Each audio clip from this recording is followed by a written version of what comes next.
Hello, I am Endlessness and welcome back to Final Fantasy VII Ever Crisis, and in this video I'd like to give a guide for high score Scorpion Sentinel battle in the current ranking event.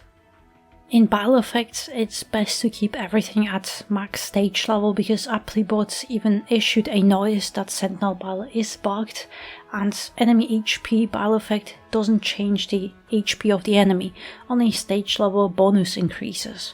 So Sentinel also barely does any damage, so unless you have no magic lightning at all, there is no reason to lower any of those battle effects at all. Just keep them at 250, don't touch them at all, and just go full DPS while having some magic defense and just slay the boss. And also, because Applebot screwed up, we can enjoy this more accessible battle because I don't think it will happen again. And here again, the ideal team would be Tifa and Vincent with their big PP magic lightning DPS, and then either Aerith or Barret as support. And Barret is more defensive while Aerith can buff magic attack and debuff lightning resistance, so both can be useful. But since I am a Sephiroth simp, as usual I will make my Sephi god work no matter what. So he is my main DPS, and honestly I think he works quite well here because of that AoE damage. He can kill those 10 watts quite fast thanks to this exploit weakness, and it boosts his DPS by quite a lot. And I also have most of Sephiroth's overspeed nodes unlocked, so his attack stats are increased. But I also have Vincent here, and here's more tickling the boss here because I have no overspeed nodes unlocked on him, no Arcanum outfit, and his lightning weapon is just wherever the game decided to randomly give me. But since I have his ultimate weapon, he is quite useful to me to have him because he gives extra AB when Sigil phase begins, and more importantly, he also makes Sephiroth's one hit do more damage, so I'll take it.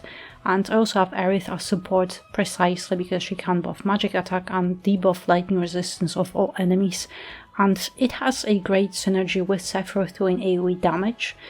And also I'm going to be breaking sigils, but alternatively you could also go just full DPS here instead and just kill the boss before you run out of time. But at least for me the score wasn't any higher, but rather a tiny bit lower, mostly because you get some score bonus for breaking sigils, at least as far as I remember. But yeah, you could go either and see what gives you a better score. Aerith has Bahamut outfit with any limit break or summon, just don't choose Hellfire because the boss resists fire. And then with battle effects she also has 80% ice resistance, so Shiva won't be very useful here either. Then Crimson Staff to buff magic attack, Terra Rod to debuff lightning resistance, ultimate weapon, X Sigil, D5 to help debuff the boss at the beginning of the battle, and then Thundara or any other stat stick. And then in sub-equipment slots, Aerith has 2 guild weapons with magic defense for allies and another weapon with attack for allies. Vincent has Gear Voucher outfit with Thunder Blizzard to buff lightning damage for Thunderbolt to bonk harder, Crow Familiar to tickle the boss, S976C to debuff attack, ultimate weapon, X Sigil, and 2 stat sticks with magic attack and magic defense.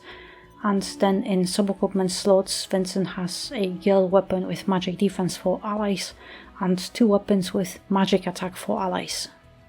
Sephiroth has Odin outfit with Judgment Bolt, CC Alloy Sword for DPS and Odin for exploit weakness, Genji, 3 magic attack stat sticks, and then in sub-equipment slots Sephiroth has Electro Cannon and Wizard Staff to max out magic attack and Protector's Blade with magic attack for allies.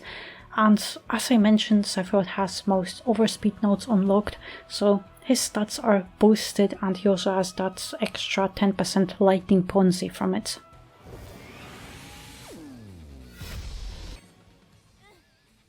Alright, it's the same opening, so D5 with Vincent just keep debuffing attack, and with Sephiroth first apply exploit weakness, and with Aerith Crimson Staff first because it has slower animation, and as soon as you get max stance, Thundaga or Sephiroth, and Genji, and tear out with Aerith, and before this attack hits, it's close, but you should be able to get all those casts just before it.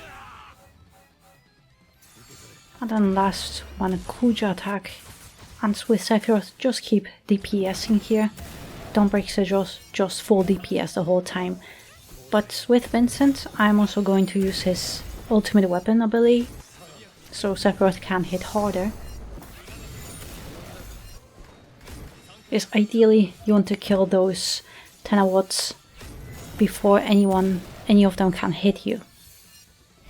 But as soon as you get rid of them, it's just breaking the sigils, and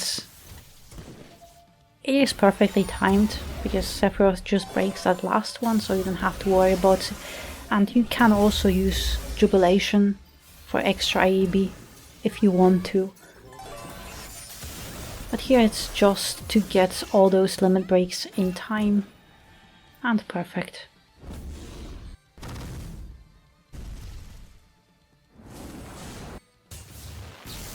On Aerith's limit break, it doesn't really matter, just more for the bonus, because she doesn't really do much damage. But yeah, that's the whole battle.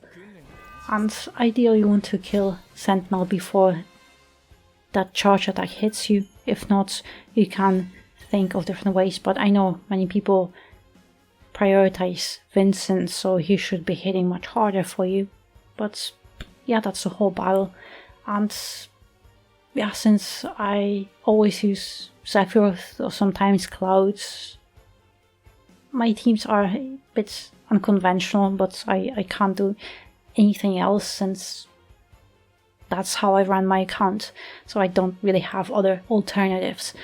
But I hope you found this helpful, and at least on this ballot it's very nice to see that AoE damage and at least Sephiroth can be very useful.